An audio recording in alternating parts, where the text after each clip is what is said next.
Môre sê woensdagoggend, kuiertyd. Ons gesin het 'n eenvoudige benadering as dit kom by insekte, by spinnekoppe. As jy dit in die huis kry, is daar net een pad. En dis die dooie pad. Maar daar's ook ander wat anders daaroor dink. Het was vir my baie interessant toe ek hierdie week tydens 'n lesing ontdek van die boll weevil insek. 'n Insek wat hoofsaaklik in Mexiko voorgekom het en katoengewasse aangeval het. Hoe hierdie insek dan versprei het en die katoenoeste begin verwoes het in Alabama in Amerika. Die dorpie Enterprise het deur hierdie boll weevil insek tot ander insigte gekom. Die boere het besef, ons sal iets anders moet begin verbou en hulle het die oorgang gemaak van katoen af na grondboontjies. Dit het vir hulle ongelooflike nuwe finansiële moontlikhede oopgemaak. En die eerste oeste het al die verliese wat opgebou is met die katoenoeste gedelg en van daar af was dit regtig net 'n voorspoedige tyd. So hierdie insekkie, hulle wou hom vereer. En daarom het hulle dan 'n monument opgerig, 'n vrou met haar hande omhoog en bo was daar dan 'n raamwerkie en daarop was hierdie koper, ek wil amper sê reusagtige boll weevil. So ja, daar het jy dit. Daar is 'n standbeeld ter ere van 'n insek. En dit is in die dorpie Enterprise in Alabama, Amerika. Die rede vir hierdie monument, hierdie standbeeld wat ook so geplaas is in die dorp dat jy dit nie regtig kan mis nie, is om te sê selfs 'n insek, selfs die een wat lei tot verwoesting, dit kan die katalisator wees, die veranderingsagent wat 'n nuwe bedeling inlei, 'n beter bedeling inlei. En dit het my laat stilstaan by myself, my eie lewe. Jakobus 1 vers 5 is vir my persoonlike kosbare gedeelte.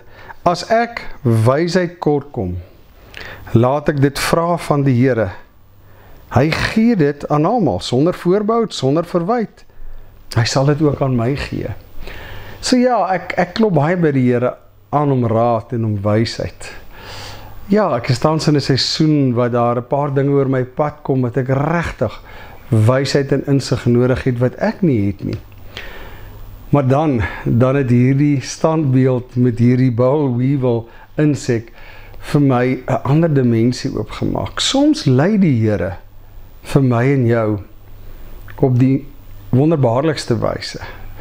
Hierdie gemeenskap en Enterprise kan daarvan getuig, as hulle volgehou het met die verbouing van katoen wat oor geslagte heen net goed gewerk het, was die dorpie vandag dalk nie meer daar nie.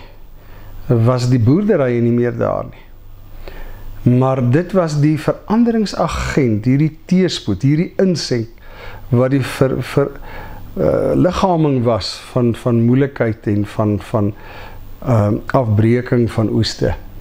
Dit het die veranderingsagent geword, juis wat 'n nuwe deur oopgemaak het. Grondboontjie boerdery. En vandat hulle grondbone begin plant het, floreer hulle.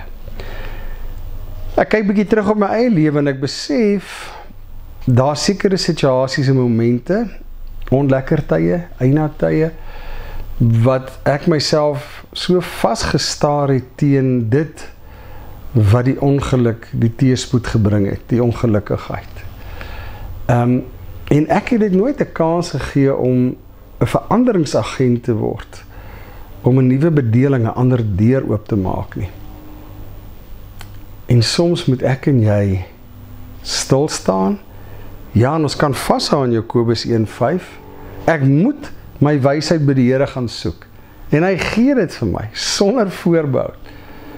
Maar die wyse hoe hy dit gee, kan soms wees in die gestalte van teespoed. Here, dankie dat ek altyd na U toe kan kom, as ek wysheid nodig het. Ja, Here, gee my 'n aanvoeling, 'n insig, wanneer U daardie wysheid oor my pad bring. Soms selfs in die gestalte van iets wat vir my teespoed bring, Here. Lei my op die paaie wat U wil hê ek moet gaan. Skenk aan my U wysheid. Amen. Uitdaging vir die week.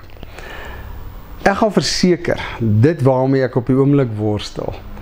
Daar is aspekte wat hanteer moet word. Ek is deel van besluitnemingsprosesse, nadinkprosesse, en ek gaan begin om te fokus, ja, op dit wat die ongemak veroorsaak, maar my fokus gaan nou wees, kan dit 'n veranderingsagent wees, wat vir ons die deur oopmaak, wat moet oopgaan, omdat ons vasglo die Here gee wysheid en insig. So ja, doen jy dit in jou lewe ook? Ek weet nie waarmee jy worstel nie, ek weet nie wat op jou tafel is, waarvan jy deel is, wat regtig wysheid en insig verg nie. Probeer hierdie week om ook 'n ander benadering op die proef te stel. Identifiseer dit wat die ongemak, die moeilikheid, wat ook al veroorsaak. En vra jouself af, kan die Here hierdeur 'n ander deur oopmaak? Dit as 'n veranderingsagent gebruik, vir my of vir ons, tot nuwe insig bring. So ja, sterkte vir die week, geniet die week. Totsiens.